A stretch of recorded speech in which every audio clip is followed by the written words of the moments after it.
গভীর রাত। পৃথিবী যেন ঘুমিয়ে আছে। গ্রামের ঘরে আলো নিভে গেছে, বনের পাখিরা ডানায় মুখ গুজে আছে, শুধু ঝিঝি পোকার ডাক ভেসে আসছে। এই অন্ধকারের বুক চিরে এক ছোট্ট জোনাকি উড়ে চলেছে। তার ডানায় ক্ষুদ্র আলো টিমটিম করে জ্বলছে। আলোটা সুন্দর হলেও খুব ছোট, আর সেই ছোটত্বই তাকে কষ্ট দেয়। সে ভাবে, আমার আলো দিয়ে কি কোনো পার্থক্য গড়ে ওঠে? সূর্যচাঁদ না থাকলে পৃথিবী অন্ধকারে ডুবে যায়, অথচ আমার আলোয় কিছুই বদলায় না। আমি কি সত্যিই কারো জন্য দরকারি? অন্যদিকে আকাশে জমেছে এক বিশাল মেঘ। মেঘের বুক ভর্তি জল নামতে চাইছে বৃষ্টি হয়ে, কিন্তু মেঘও কষ্টে ভুগছে। মানুষ তাকে দেখে ভাবে, মেঘ মানেই ঝড়, মানেই অন্ধকার। কেউ ভাবে না, তার কান্নার ফোঁটাই পৃথিবীতে আনে নতুন জীবন। তার বৃষ্টি ছাড়া গাছ শুকিয়ে যায়, নদী ফুরিয়ে যায়, মাঠ হয়ে ওঠে উজাড়। তবু তার মূল্য কেউ বোঝে না।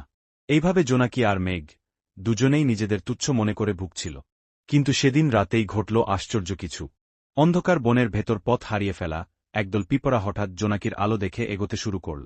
তাদের জন্য সেই ক্ষুদ্র আলোই ছিল ঘরে ফেরার একমাত্র দিশা। জোনাকি অবাক হয়ে দেখল, তার ছোট্ট আলো কারও জীবন বাঁচাতে পারে। একই সময়ে আকাশ থেকে ঝরতে শুরু করল মেঘের কান্না। প্রথমে মানুষ ভয় পেল, ভেবেছিল ঝড় আসছে।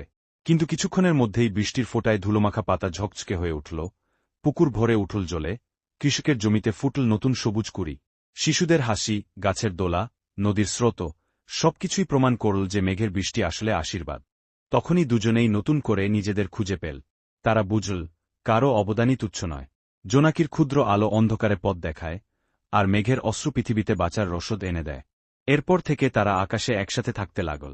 মেঘ যখন আকাশ ঢেকে দিত, তখন জোনাকির টিমটিম আলো অন্ধকারে আসার প্রদীপ হয়ে উঠত। আর যখন ঝরতে থাকত বৃষ্টি, সেই দৃশ্যকে আরও জাদুময় করে তুলত জোনাকির আলোর ঝিলিক। তাদের মিলিত উপস্থিতি আকাশকে ভরিয়ে দিল এক অনন্য সৌন্দর্যে।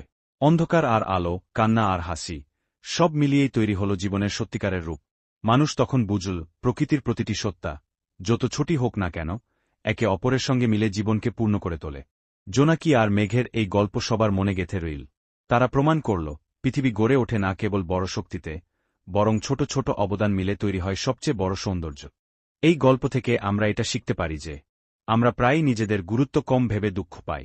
কিন্তু প্রকৃতির প্রতিটি সত্তা যেমন অপরিহার্য, তেমনি আমাদের প্রতিটি কাজও কারো না কারো জীবনে আলো ছড়াতে পারে। পৃথিবীর সৌন্দর্য আসে ছোট বড় সব অবদান একসাথে মিলে।